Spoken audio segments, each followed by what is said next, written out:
Welcome to episode 83 of the Band Hive Podcast. You're listening to the Band Hive Podcast, the #1 online resource for DIY bands to learn about the music business and touring. If you want to turn your band into a lean, mean touring machine, you're in the right place. Now, let's get this show on the road. It is time for another episode of the Band Hive Podcast. My name is James Cross, and unfortunately, I do not have Matt Hose of Alive in Barcelona here with us today, but I'm looking at Troy Millette of Troy Millette and The Fire Below. How's it going today, Troy? It's going great, man. I rolled out of bed early to come do this, so, early for musician time, so it's before noon. Not really that early. Yeah.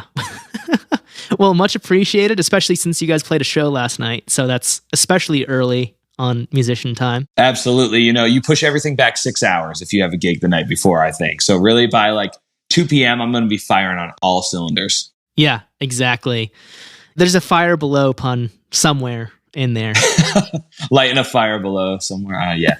We've heard all the jokes. We haven't even been a band all that long, in the grand scheme of things, but we've heard our fair share of career jokes with that name. Yeah, it's a very punnable name, and I'm all for that because I love making puns. That's like my thing on the show. Absolutely. Well, I'm looking forward to chatting with you and hearing all these bad puns. Yeah, we'll just fire away and get things started. Can you tell us a little bit about yourself and your background, like musical journey, and how you got to where you are now? Yeah, absolutely. So my name's Troy, and I grew up in Fairfax, Vermont, which is a small place with more cows than people. You've been there. You know exactly how it is.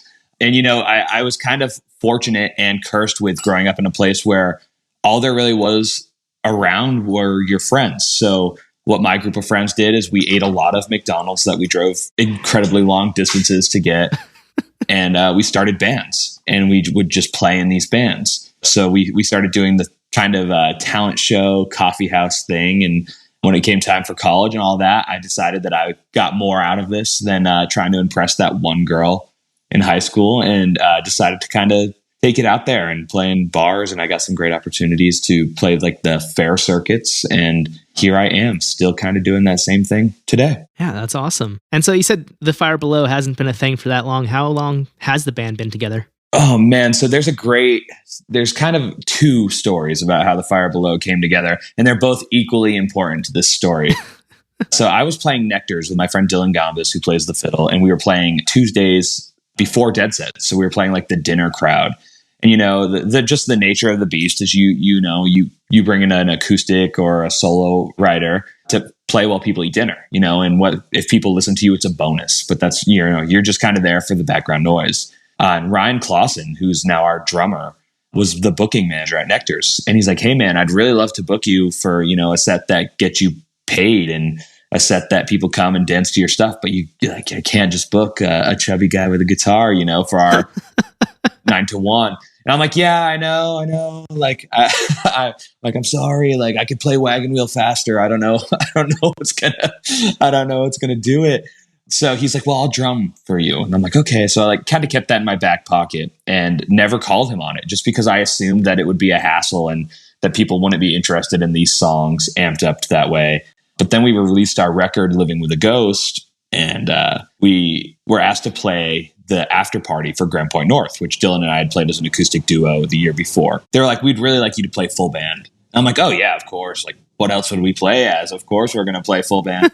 So I just frantically called everyone I know, like the guys who played on this record, and we couldn't figure out when to get together to rehearse. So they were all just like, you know what, like, we know your stuff. We played on the record, and Ezra Oakland came to drum with us, and Trevor Contois. I don't know if you've met Trevor, but like the guy can play a bar of soap and it would sound like Beethoven, and Isaac French. So we put together this kind of makeshift band that Ryan wasn't even in, even though Ryan was the guy who got the wheels spinning. So we played this show at the Skinny Pancake after Grand Point North, and kind of the perks of playing a festival like that, and apparently the after party, if you try hard enough, is like the free booze and the air conditioned bathrooms, which are really important things in the music industry. Yes. So I'd kind of exulted. I'd called Higher Ground back and I told them that we'd play the after party at the Skinny Pancake. No problem. Would do a full band. I'm like, I really need I need backstage passes to the Grand Point North to make it happen, to make it worth my time, which I am not in a power position. And they're like, yeah, absolutely. And I was like, I should ask for more money. I could have been like staying in the RV with Grace Potter if I tried. So I go there and I get kind of cut off from the kombucha cocktails at like 7:30 at Grand Point North, and our band doesn't hit until 11:30. The first show ever, we haven't rehearsed. And I'm using the air-conditioned bathroom. And I look to my left, and I'm like, that's Jackson Brown at the urinal next to me. And my drunk brain is kind of, it has like the angel and the devil on my shoulders, you know, like an old cartoon. My sober brain and drunk brain. Sober brain is like, just play it cool. And drunk brain is like Eminem and 8 Mile, dude. It's like, you have one shot, one opportunity. So as Jackson Brown is walking away from me in this bathroom, we kind of lock eyes. And he gives me that like really cool, like high chin nod that like you would expect Jackson Brown to give you. And I looked at him and I said, I guess now we're both running on empty. And he just kind of walked away. So we go and we play this full band show and we launch into it and we're playing all our stuff and it's sounding great. These guys had really pulled it together. And after the show, like these two guys come up to us and they're like, that was a great version of Running on Empty, which I'd played because it had rubbed off on me. And in my brain, we could pull it off. Even though we didn't even know the songs I'd told them to learn. I was like, we're going to play Running on Empty. And they're like, man, you guys are really great. And, you know, really instilled like this big confidence in me to keep doing it. I was like, man, imagine if we'd rehearsed. And then as they're walking away, they're like, just got to ask, like, you're not the creepy guy from the urinal, are you? Oh, no. I have no idea what you're talking about. But so I kind of woke up that next day with like a headache is what I woke up with. But I was also like, man, we need to like explore this. And these songs need to come alive with percussion and bass. And I've been really fortunate to work with a lot of people who are interested in what we're doing. And my initial thoughts were to make this kind of a plug and play band that we would never have to turn down a gig because we could always just hire the next guy in line, you know, to just have enough friends and enough talented folks in business relationships that as long as I'm there, we can make it happen. And we've been really fortunate through COVID to kind of establish a lineup that is now the lineup. And the Fire Below is like a real band. It's like the Pinocchio of bands. We're a real band now. Oh, man, that's amazing. That was a long story. I just talked so long. No, that's fine. I love it because I never knew that story. I wonder how far Jackson Brown spread that story from his perspective. I hope every time he eats Ben and Jerry's, he's like, remember that time in Vermont? I really hope I am a staple in Jackson Brown's daily life in some form. He comes to Barrie pretty frequently because his goddaughter lives here. She's Warren Zevon's daughter. Oh, I had no idea. And so she had a nonprofit and he would do like benefit shows at the Barrie Opera House. He hasn't done one in a while, but I'm sure he still visits her because they're family and all that. Yeah, Dylan and I actually played a show at a cafe in Peacham, and the people who own that had ties to Warren Zevon somehow as well. I'm wondering if it's the same connection. That could very well be, because like the nonprofit in Barrie shut down. So I'm wondering if maybe she was like, hey, start a different business. Let's make some scones. Sconing on empty. Oh, no. Scone to the bone. No, bad to the scone. Thank you for setting me up for that one. You're so welcome. You're so welcome. That's what I'm here for. Bad to the scone. That needs to be a parody. You got to get like a little old British lady singing it. If nothing else, I'd buy the t-shirt or like lawyer scones and money. Oh, man. Well, that is amazing. As with all DIY artists, pandemic kind of steamrolled 2020 for you, and it was a tough year. But you were one of the first artists I saw doing high production value live streams. We talked to Ryan Cohn from Robot Dog Studio on episode 34 of the podcast. If anyone wants to listen to that one after they're done with this one, you can go to bandhive.rocks/34 to listen. And, you know, he did a bunch of great live streams. You did, I think, 2 or 3 over there with him. And then as soon as it was possible and safe, you started playing physically distant shows, which is great, or socially distanced shows. I can't even remember the terms anymore. What kept you going at that time? That's a good thing, I think, now that we don't have to remember what they're called. Yeah. I'm going out into public for the first time in years. We have a local baseball team in Montpelier called the Mountaineers, and I'm a volunteer. I do sound, and tonight is opening day, and I get to actually go do a thing with like a crowd and be in my little isolated booth above everyone else where I'm safe and not that paranoid, but I'm looking forward to it. And it's good that things are turning around and the numbers are way down now. Vaccine rates up, COVID rates down. I mean, it's really knock on wood here, but at least where we are at in Vermont, we've been really blessed with the mindsets of people and kind of just keeping the energy levels high. We have a great leadership team at a government level. And also, it's a trickle down effect, right? When you have that positive energy up here, our venue owners and our creative folks and, the teachers and we've just been so fortunate with everybody's outlook during this, all things considered, which is kind of a great segue back to the initial question, which, because I'm a chatty person, I kind of talked over you while you were delivering. Just kind of what kept me going that time was I have this really interesting dynamic as an artist. I'll call myself that during this podcast, for better or worse. I have this real fear of change. And I also have this real fear of stagnancy. There's a need to feel like I'm moving, but I don't want to necessarily move away from something. So I've always kind of been one of those people who looks forward to that next show, who looks forward to that next recording session. And, those are like my benchmarks. And those kind of force me / keep me creative in the times in between.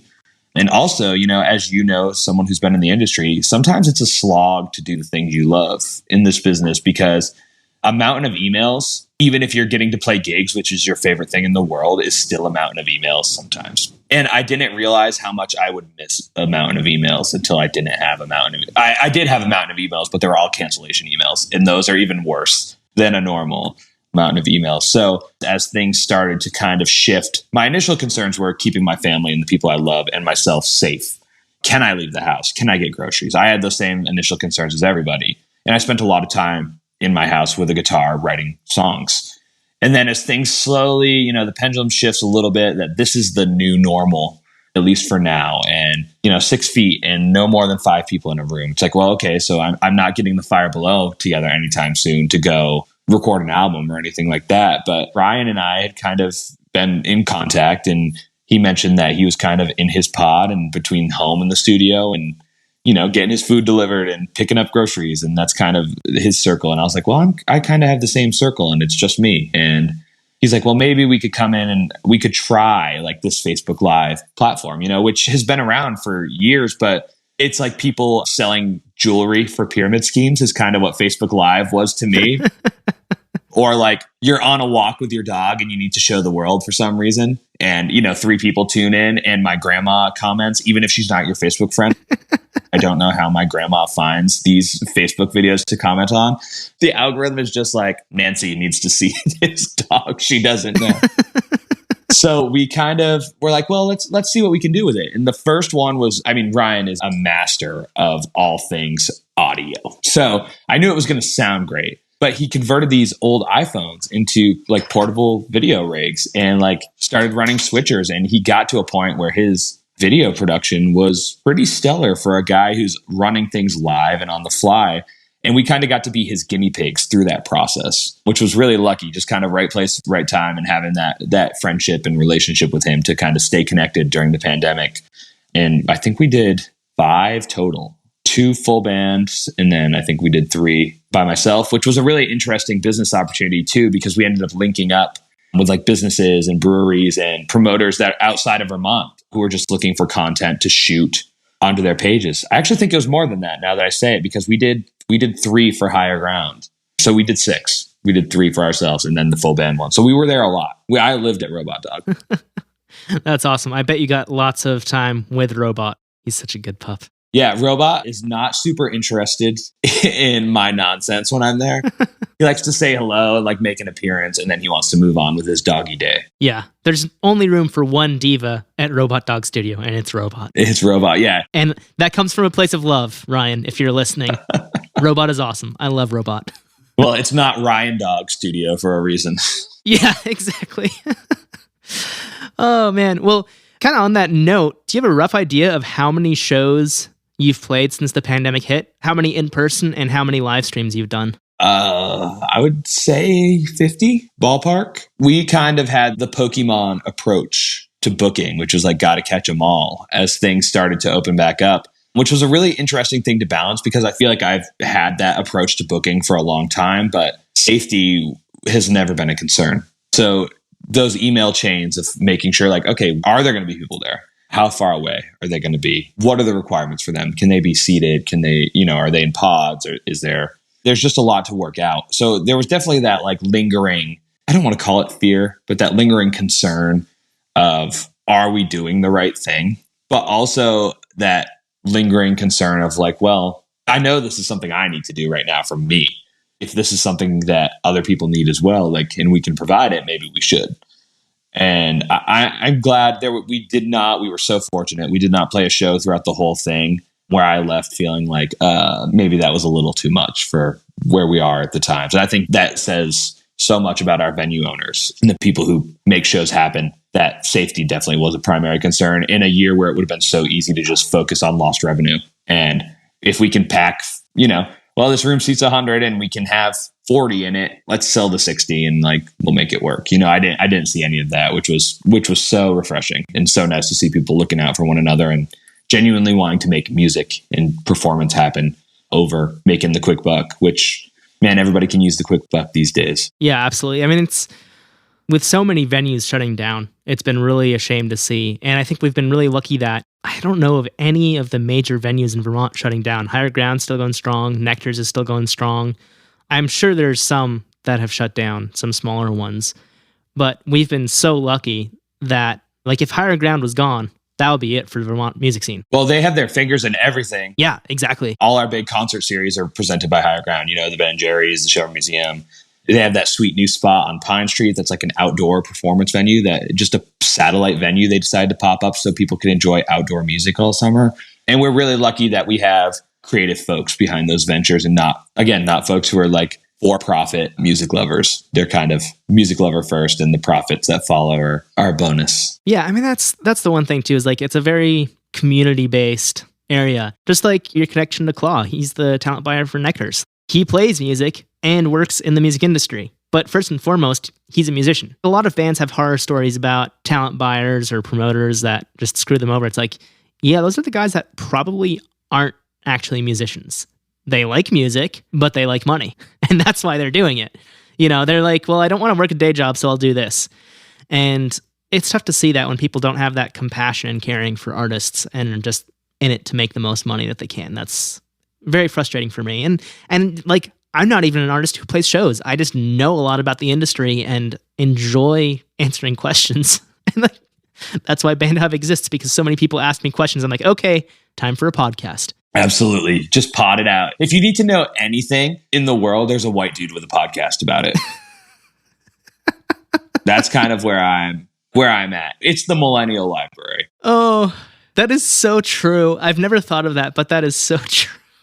Or a YouTube video. I was actually chatting with Dan Bishop, our bass player, last night about some vocal things. Just like, I want to make sure this, that my voice is able to stand up for the next 10 years. It's like, I'm really good at making it through the next 10 gigs. And he's like, yeah, like I would just recommend like this ear, nose, and throat specialist. And they gave me these YouTube videos to watch. I'm like, instead of referring you to a doctor, they referred you to these YouTube videos to watch. He's like, yeah. They knew I wasn't going to pay them again to come back. So they at least gave me things that are going to help me. And so it's like, now I have all these video links. It's like, oh, I'm going to do this instead of seeing a doctor. Like, I love 2021. Yeah, that's awesome.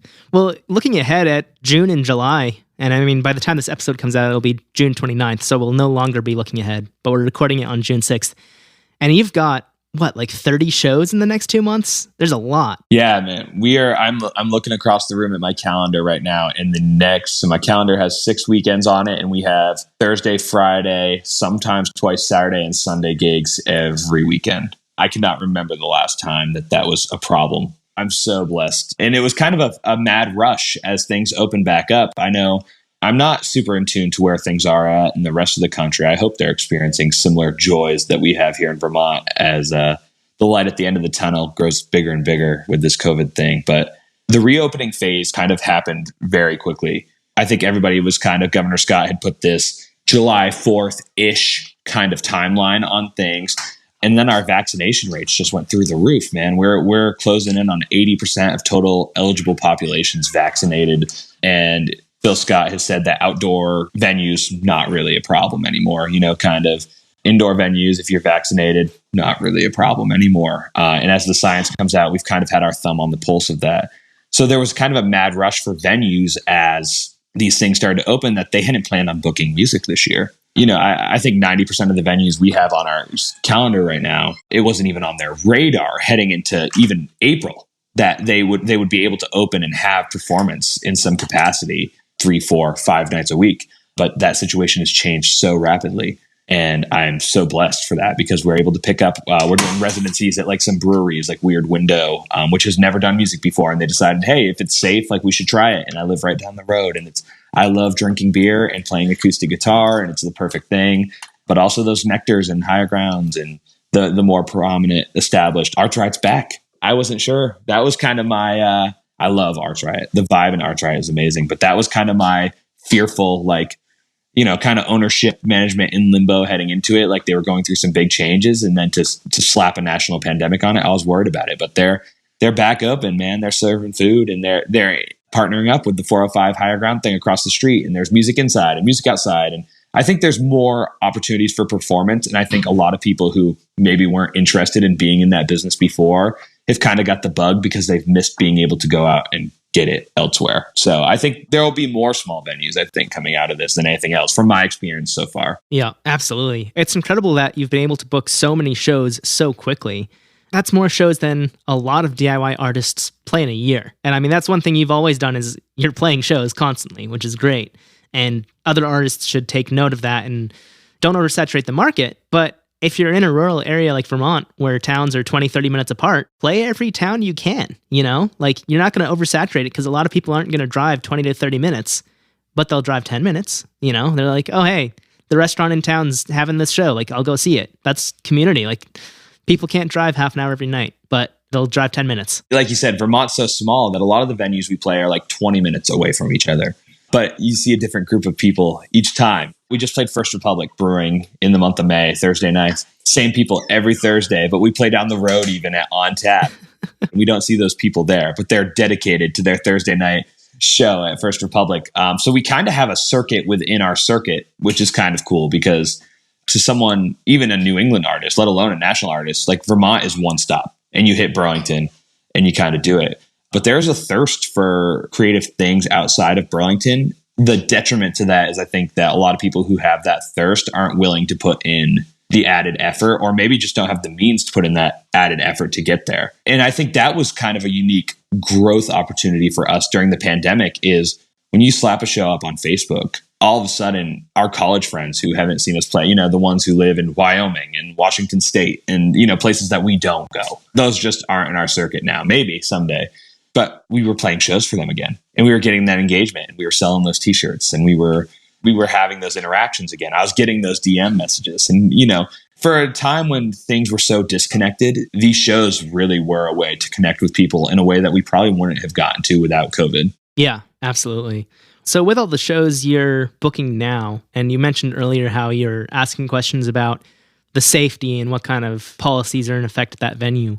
But are there other ways that booking shows has changed where it's different now than it was before the pandemic? Yeah, I think that, cancellation policy is a big one. I can't remember ever booking a show where in the primary email, they're like, if we cancel, we can't pay you, which I totally understand, but I think last year we were one of those bands that had 2 separate 10-date tours booked and both of them got scrapped.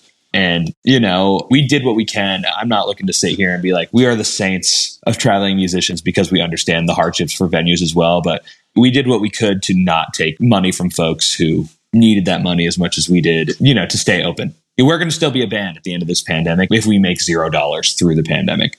If this venue generates $0, they can't pay rent and they're not going to be open. So we were very cognizant of that and tried to be really realistic with that. But also, I think just the general courtesy. I think this goes back to, I think people are just so hungry to have human interaction again that everything is awesome. It's like the Lego movie booking out there right now. Like everything is awesome. And we do have some obstacles to overcome as far as like recouping lost revenue. These businesses have been putting out all year and you got to spend money to make money is that, the old mantra, but it's hard to spend money you don't have. And music is one of those things that it's kind of there's a lot of gray area on what the price tag on these things are. And, kind of like deciding what the worth is and what the wiggle room is. So I think it's a little more ambiguous booking in these times, but I think that people are more excited about the bookings. Yeah. Well, to pivot into the business side a little more, and you referenced the Lego movie, everything is awesome. And then the next line is everything is cool when you're part of the team. is you seem to do all the business back end of the Fire Below yourself. Is that correct? Yeah, I've been really lucky lately that Claw is a resource for us. He works for Jamflow Management, which is Twiddle's management company, and he spent 11 years, I believe, at the helm of talent buying at Nectar's. So I would still say that I take care of things primarily. I'm the voice reaching out. I'm doing this and that. Claw's a nice little, he's the mentor. He's my Yoda. He's my booking Yoda now. He's like, ask for hospitality. Free food. Who doesn't love free food? Yeah, absolutely. I'm like, oh, that's genius. I was just going to play this gig for $200 and then buy $50 worth of McDonald's for everybody. But like, let's ask for hospitality. You're right. Yeah. At the very least, get a buyout. Right. A nice towel. I really like having towels at the venue now. That's my COVID upgrade. That's how I treated myself during COVID, was putting in our booking agreement that I'd really like a towel. It's become a joke amongst. This needs to be a rider. And instead of no brown M&Ms, you say, one towel monogrammed Troy Millette and the Fire Below. And to see how many venues still get the band name wrong. Yeah. On the monitor. So you have like 6 towels and all of them are the Fire down below, except for the one venue who got it right. And that is how you know if their stage is safe and they paid attention. Absolutely. That's the David Lee Roth thing, right? The green M&Ms was like, oh, if they read this, then they definitely paid attention to all the other stuff going on. Yeah, exactly. That happened because they had one show in like a gymnasium at a college, and their stage sank through the floor of the gym, which was brand new, because they didn't read the weight requirements. And that's why the M&Ms thing came about. Exactly that. If they read this, we know they read everything else. If we find a brown M&M, we check everything. So it wasn't that they were divas, it was literally a safety mechanism. And safety is getting more and more important. This was back in the 70s and 80s, and they were already thinking of that. People say they're divas, and it's like, no. They weren't at all. They were looking out for people. They just didn't want their crew to die. That's like kind of a non-diva thing. Their crew, the audience, their gear, the band themselves, like all that. Yeah, we want to be able to continue to play Eruption for years to come. Yeah. Yeah, I don't know if you saw this. It's probably 2 or 3 years ago now that the Foo Fighters tour rider got released on the internet, and it's a coloring book. It's like an activity book.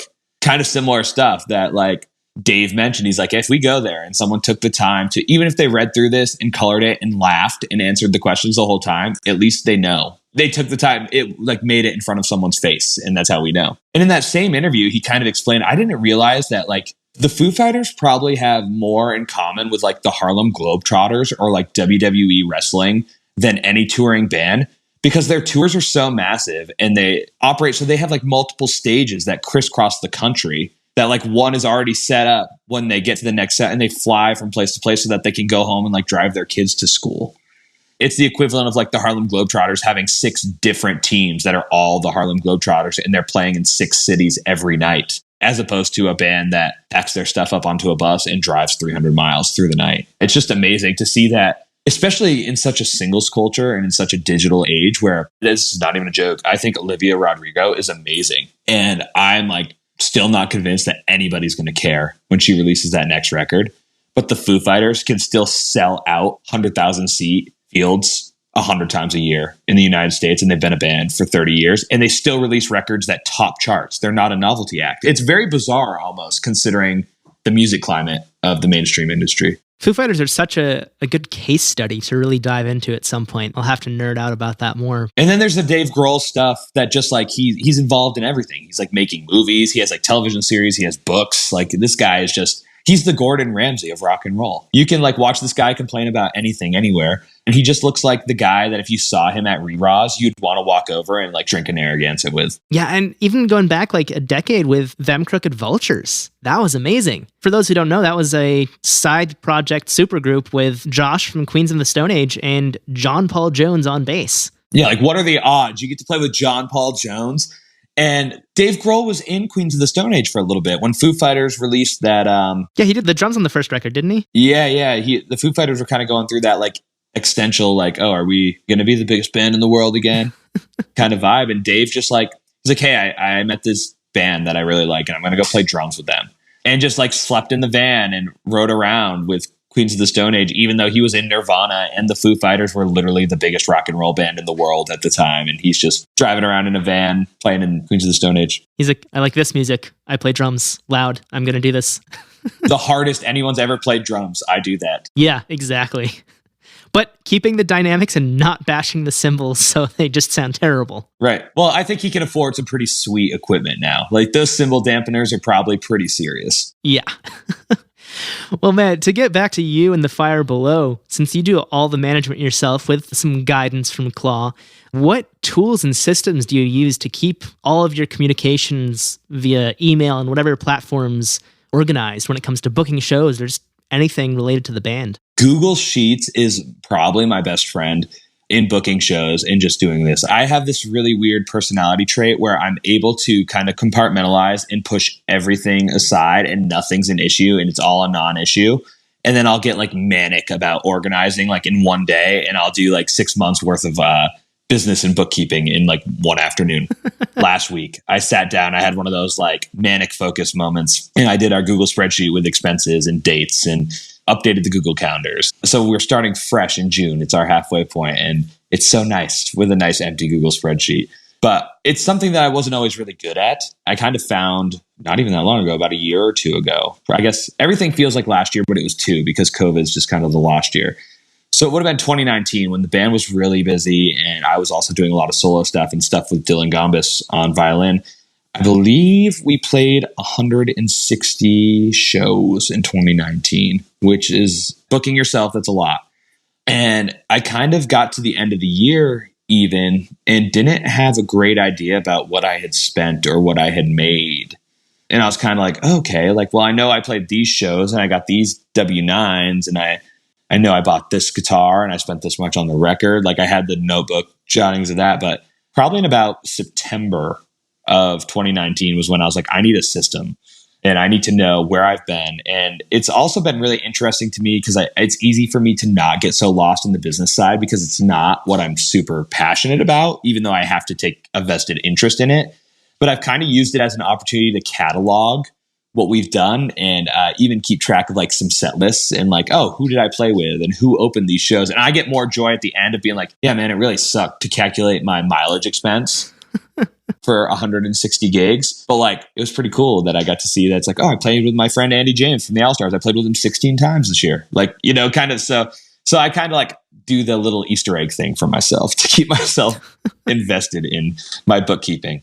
But yeah, that's kind of where I'm at right now. It's just trying to keep things organized. There's so many communications and I'm really good about remembering what emails I've received. And I could probably rattle off our dates through the end of the summer from you right now without reading them. Like, I just know it's like, oh, if someone's like, let's go see a movie on June 25th, be like, can't on June 25th. I'm playing the BCA concert series on Church Street from 1 to 3 and I'm going to be busy.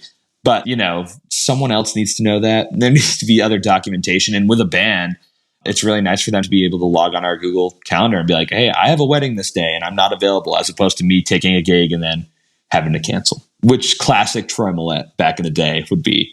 Hey, it's actually my mom's birthday when I agreed to play in Montreal for $3 and a strip club free beer token. So I'm actually probably going to have to not do that. Oh, man. Yeah. Google Sheets and Google Calendar are so powerful. I mean, there's so many tools on top of that can be used, but just having the basics in place, if that's what works, is amazing. There's so many artists that don't even do that. They do what you did 2 years ago.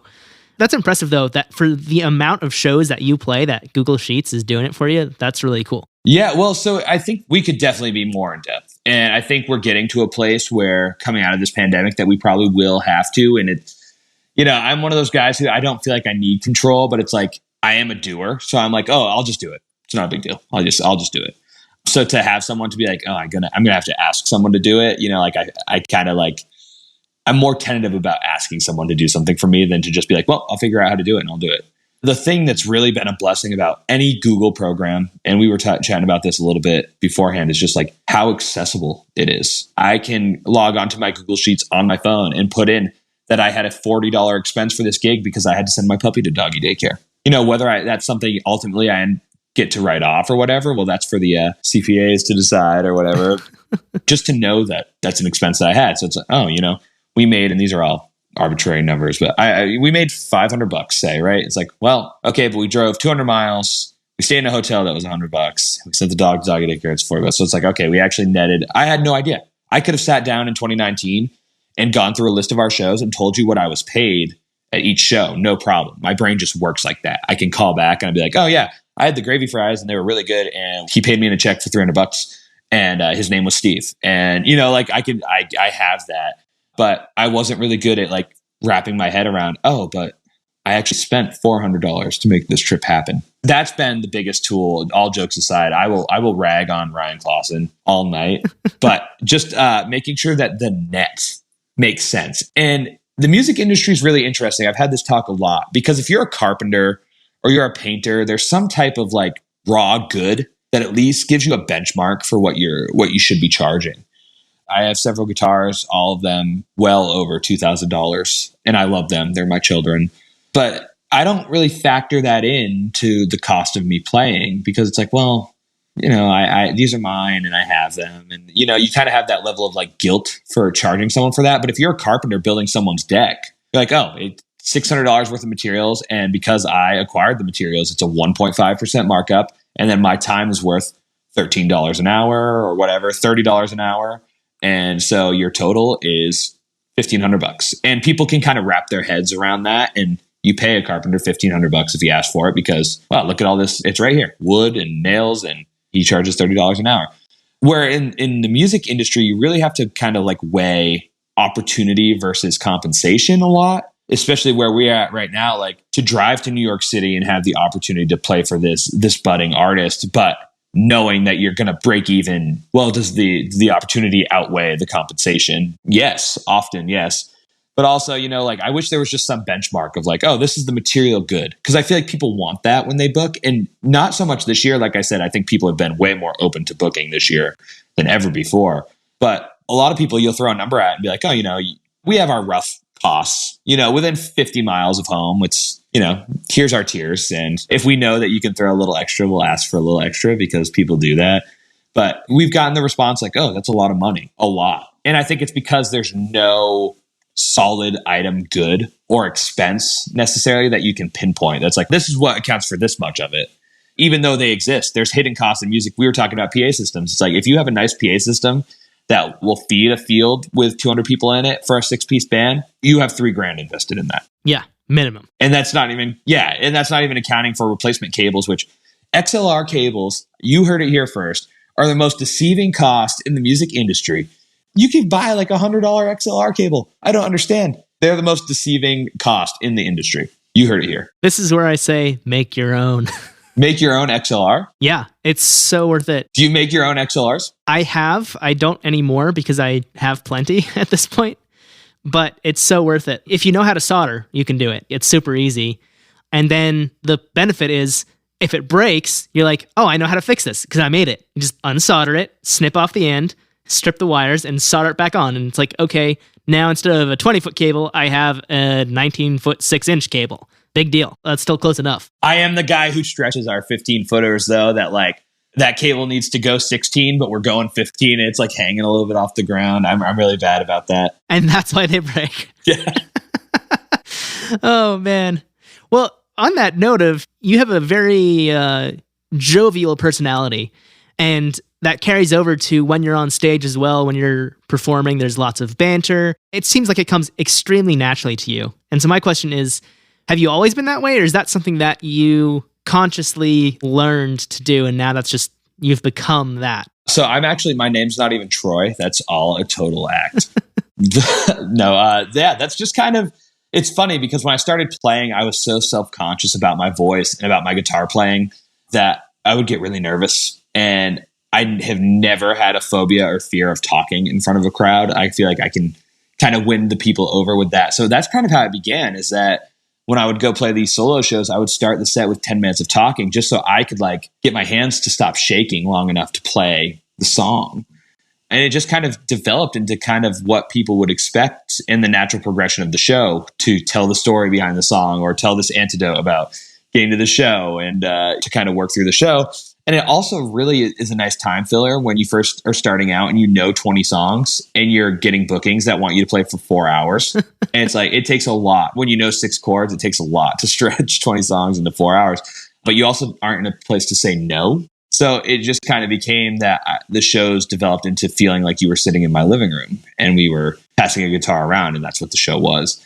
And it's been a really interesting development to see that kind of carry over into the full band show where things are a little more polished and it's like we have this set and it's less talking and we're moving through, but like people still kind of want that aspect. They want to feel like they're part of the story, a part of the joke before you go into the song. And I think there's a lot of room for that in music. We try not to take ourselves too seriously, even though our song subject matter sometimes leans towards the heavier emotional side.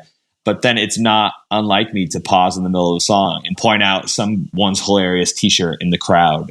I took a lot from performers like, these are two opposite sides of the spectrum, but from Jarrett Reddick from Bowling for Soup, his onstage kind of persona or energy, and Matt Nathanson. I saw Matt Nathanson when I was in college and I'd been doing the solo show. The jokey thing was like a part of it, but it was kind of off the cuff. And, you know, sometimes the bits were a little planned out just because I felt like now there's an expectation for me to like say something funny here.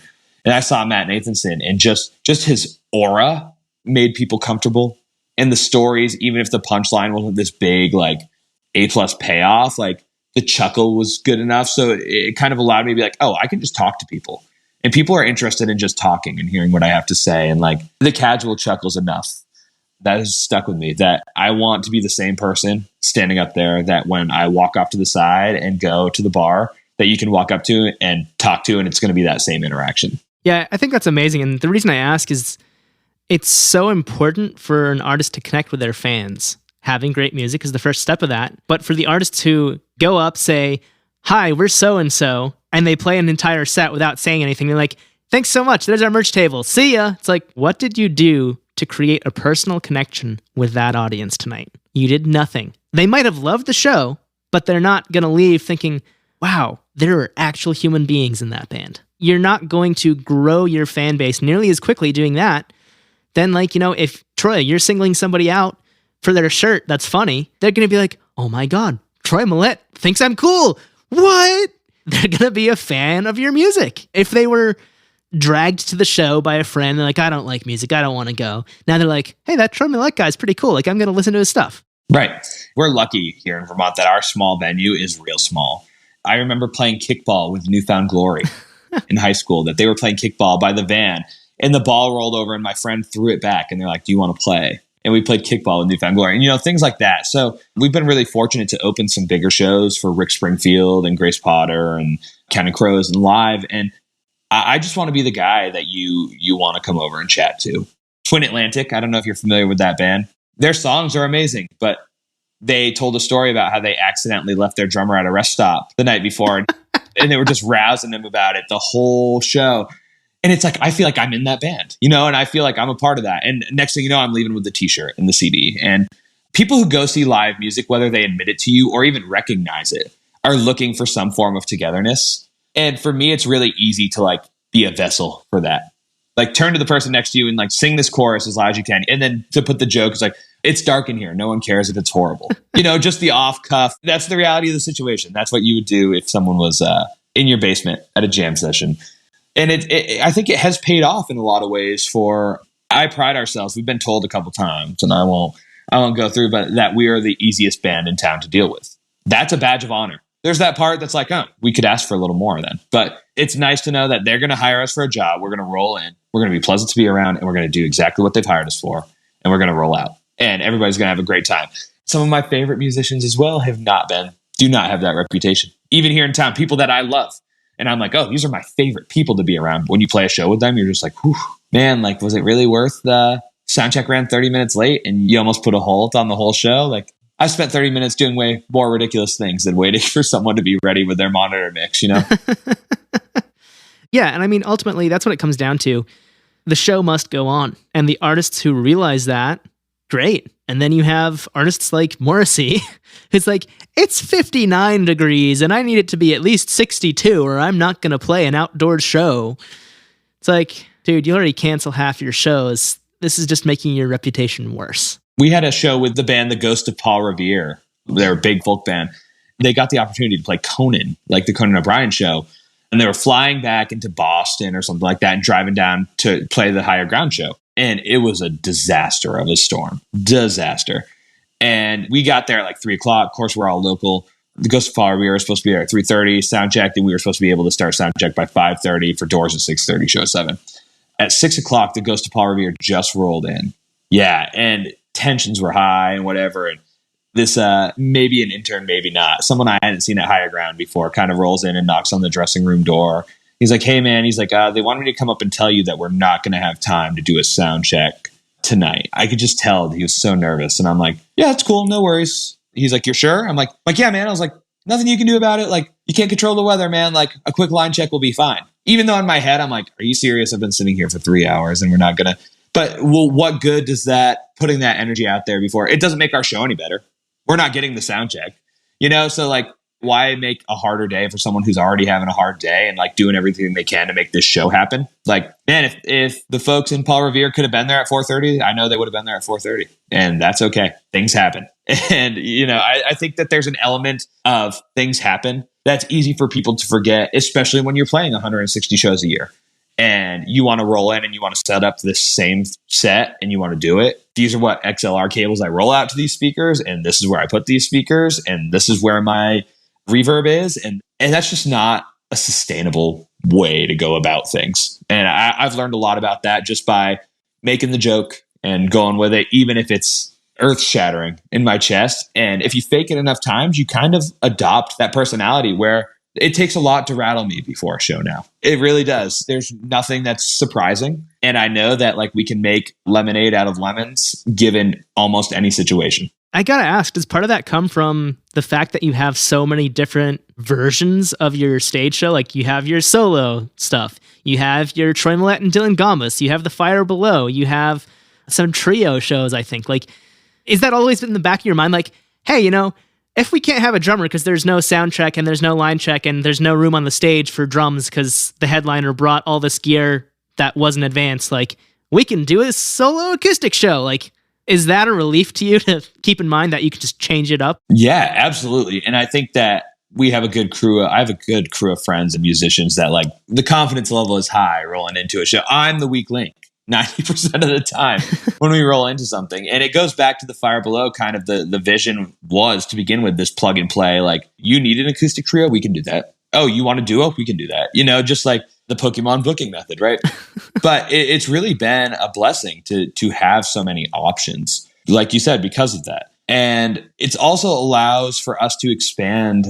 We get to milk a really small circuit, which we also talked about earlier. So out of the 75 people who might come out to a taproom gig, like at, 14, one of those breweries, how do you get 25 of them who are going to come to the next one, even though they just saw this one? Well, they saw Dylan and I play, but they haven't seen the full band play. Or, oh, well, you just saw the full band. And if you liked that, like, we're doing this bluegrass trio. It's going to be the same songs, but they're bluegrass versions, they're folk versions. And it's kind of opened up a lot of booking opportunities too, because when you go and book that one gig and they're like, yeah, we'll pay you $800 for the full band. And you're like, well, that's great. But like, I see that you don't have music on Tuesdays, and like for $400, the trio will come. It'll be the same kind of stuff, but it'll just be like acoustic and it'll be low key. And it kind of allows you to market and pitch and sell yourself. And also Higher Ground, like, oh yeah, we really want an acoustic opener. I can do that. Well, this is a rock band. We really need something with a little more energy. We got that. We got that for you, So it's definitely, it comes down to ego, I think, that I really just felt like I wanted to be involved in any opportunity I could be involved in. Well, I think that's amazing too, because so many artists are focused on their sound. And I got to say, the caveat here is that you play music that is very versatile. It's not like you're in a metal band where this is your sound and you're going to take this song filled with screaming and make it bluegrass. Like, that's not what you do. That would be, I think, a lot more difficult. But I don't even know how to describe it. Like, I guess folk rock would be a good all-encompassing title for you. You can change that up and turn it into a bluegrass song. You could probably turn it into a metal song if you wanted to. It would take more work, but it's possible. Whereas going the other way from metal to folk rock might not be as easy, because a lot of times, and I love metal, so for those listening, this is nothing against metal, the arrangement is just so different. And you're like, yeah, it sounds great with all this distortion, but drop D and open and first fret on an acoustic guitar is not the best sound ever. Well, I think that's why those like VH1 storytellers and like MTV Unplugged back in the 90s, when it was about how loud you could make an amplifier and how distorted you could make that sound. And then you get Nirvana and Pearl Jam sitting down on stools and you're like, holy shit, the lyrics to these songs and the melodies that exist under that distortion effect are incredible. And I think that we've been lucky. We just kind of stumbled into it. I love writing. I was an English major. I always loved writing through school. And, you know, it was very therapeutic for me. So I think the lyrics and the songs are kind of the heart of what we do, no matter the incarnation. So I think if we can stay true to the essence and the melodies of these songs, then it's a treat if you get the riff to run away on a banjo or on a fiddle or on a Les Paul, you know, and the lyric's going to hit and the, you know, the sentiment's going to hit. It's a very Claw always rags on me. He's like, man, you can just sing your voice out because it's like Bob Dylan. No one cares how he sounds. It's about what he's saying.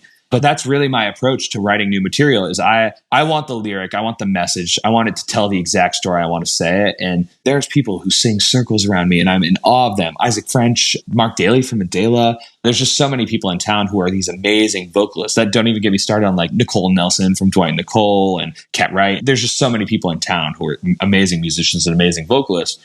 But I think that we have a really unique ability to storytell. And I think it's really interesting to be able to tell the same story so many ways with these different arrangements. Yeah, man, that's a really cool way to look at it. Having seen some of your performances, both live streams and in person pre-pandemic, the way you tell the stories before you tell the stories by playing the song, it's like a preface to a book. You say this is what the song's about, and then you actually tell the story by singing the song. And I never even thought of that with the different arrangements being a different way to tell the story. That's such a cool way to look at it. Yeah, absolutely. And I think there is something to be said for like creative burnout. I think we hear a lot about it in the industry from folks like the Foo Fighters who crisscross the country and play 100 nights in a row or whatever.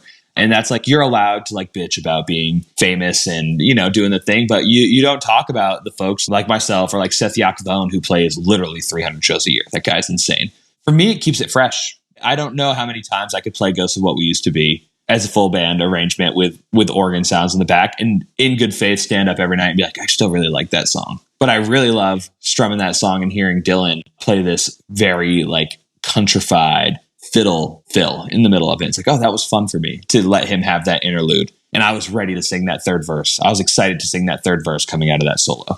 So I think for me, it's like, it's the paddles on, I'm still excited about what we do every day. And I hope that doesn't go away. That's awesome. Well, I think that's a great point to wrap things up because it's such a positive note. So 2 more questions. The first one is, aside from the shows you've got this month and next month, what are your plans for 2021 and beyond? We are kind of in the very, very much planning stages of making things happen to record this new record. We've already got some bits and pieces started that we're really excited with. We worked with Chris Hawthorne at Studio 150 on the stuff we have right now. And just kind of deciding whether we're going to try to put this full band in a room and like record something that's a little more of a full band energy as opposed to these little folk pop kind of things. But we definitely want to get those 4 tracks out with Chris, if nothing else. And then we are booking shows like crazy through the end of the year. We have some bigger plays that I don't think I'm allowed to talk about yet, but on the horizon that I'm really excited to announce. And hopefully heading into 2022 with people fully vaxxed and fully safe and the comfort levels rising. I think that's the obstacle right now for folks is, and I'm one of them as well, like my comfort level for events like this varies on the day. You know, just there's so much news out there and there's so much unknown still, but I think we're in a really good spot. So I think we're just going to continue to hit hard and continue to sling t-shirts and continue to play a whole lot of folk music.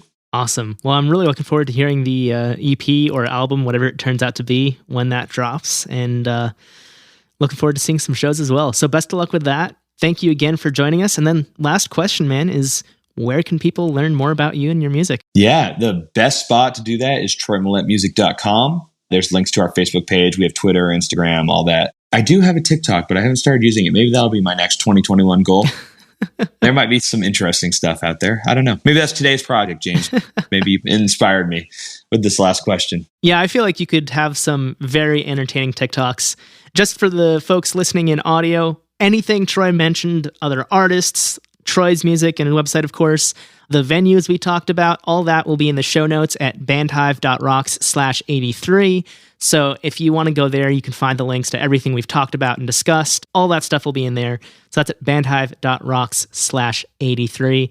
Dude, thanks again so much for taking the time out of your Sunday morning to chat and come on the podcast. I appreciate it. Absolutely. This was great. Let's do it again. Maybe when this record's floating around. Sounds like a plan. Thanks, man. Awesome. See you soon.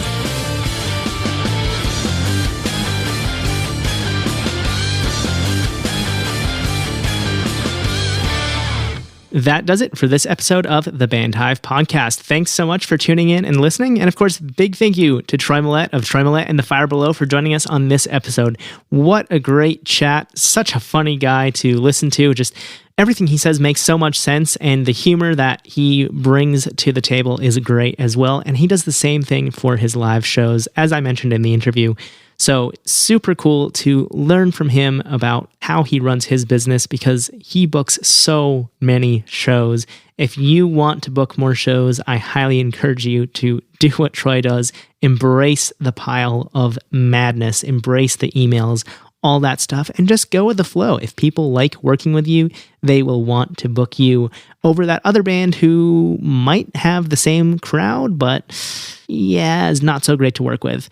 So please learn from Troy's personality and his systems, and just be a good, easy to work with person who embraces the flood of emails. One of the things about being easy to work with is being part of a community. The community can get together and help each other, share advice, opinions, feedback, all that kind of stuff. And that's what we have in the Band Hive community on Facebook. So if you'd like to be in the Band Hive community, please feel free to join us. Just head on over to bandhive.rocks/group, and that will automatically redirect you, or you can do it the old-fashioned way and search for Band Hive in your Facebook app. That's BANDHIVE, one word, and join the group. We look forward to seeing you there and having you share your knowledge, ask questions, whatever comes naturally to you, even if that's just silently reading what other people are posting.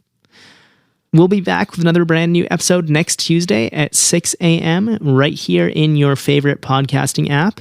If you haven't subscribed yet, please make sure to do that. And if you are in Apple Podcasts or iTunes, if you could take 20 to 30 seconds to leave a rating and review for us, that would be so appreciated. It's really important to getting the podcast out there for more people to learn about running their band as a business. Like I said, we'll be back next week. Until then, I hope you have an awesome week. Stay safe, and of course, as always, keep rocking.